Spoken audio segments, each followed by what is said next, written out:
అయ్యి మామ నమస్తే. ఇక నేనైతే విలేజ్ కి అయితే వచ్చిన ఈ వేంద్ర పొద్దుగా ఈ దూడలను ఆవులను చూపిస్తున్నాను అనుకుంటురా. ఇవన్నీ మాయ అనమాట. మీకు ఇలా కొంచెం ఫ్రీగా ఏమైనా కావాలంటే ఎప్పుడు ఇచ్చేస్తా. ఖాళీ పేడ దొరుకుతుంది, ఆవు మూత్రం దొరుకుతుంది.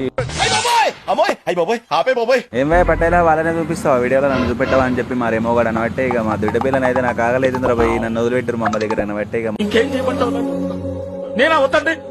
ఇక మా బసవరాజ్ అయితే నా దగ్గరకు వచ్చిన అనుకో గుద్ది పడేసాను బట్టి ఇక ఈయన మన అంది ఆ నుంచే నువ్వు నా దగ్గర రక్కబడదారు అనబట్టే.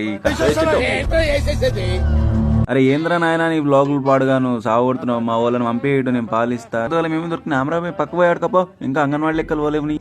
ఎందుకు పుడతారో కూడా తెలియదండి మనుషులు కొంతమంది. ఇక నేనైతే పొద్దుగా లేసే వరకు మా కాకనైతే కాల్ చేసాడు, రారా బేట కళ్ళు అవుతుందని చెప్పి చెట్టు కళ్ళు ప్యూర్ ఉంటుంది అనుకో మన కాక దగ్గర. విస్కీలకు బ్రాండీలకు పెట్టే బదులు ఇట్లా మంచిగా చెట్టు కళ్ళు తాగాలపోయి నేచర్ నుంచి వచ్చింది, హెల్తీకి అయితే మంచిగా ఉంటుంది అనుకో. ఇక నేనైతే దమ్మట్టదా ఆయన అనుకో గట్టిగా. ఏం చేద్దామంటవా ఏముందే కాక చేసుడు. ఇక నేను కళ్ళు అయినా కదా గట్టి ఎక్కింది. మా అయ్య ఒడ్లక్కడ పోయి ఒడ్లు నింపు బిడ్డ అని చెప్పినాడు. సలు మొత్తం కుప్ప చేసే వరకు నా ఈపినరాలు మొత్తం సాఫ్ అయినాయి. ఇక ఈడ వర్కౌట్ పొద్దుగా చేయలేదని చెప్పి ఈడనే జిమ్ చేసినట్టు అయిపోయింది అనుకో. మీరేంటో మీ విధానాలు ఏంటో ఇప్పటికి నాకు అర్థం అవరో బాబు.